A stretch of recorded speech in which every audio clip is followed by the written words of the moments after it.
నాణ్యమైన మద్యం అంటే ఏమిటండి? కల్తీ మద్యమా? ఈ రోజున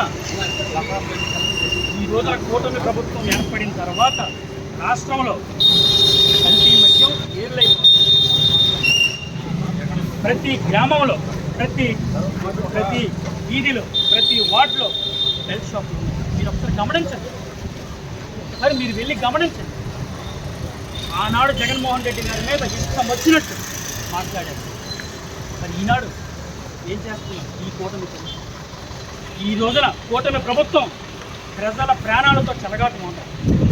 ఈ రోజున ఎంత దారుణం అయిపోయిందంటే ఈ రోజున పరిస్థితి వాస్తవం చెప్పాలంటే ఈ రోజున ఈ నకిలీ మద్యం కేంద్రాలు ఒక రాష్ట్రంలో ఒక కుటీర పరిశ్రమ లాగా తయారైంది. ప్రజలు భయభ్రాంతులు అయిపోతున్నారు. ఎంతోమంది ప్రాణాలు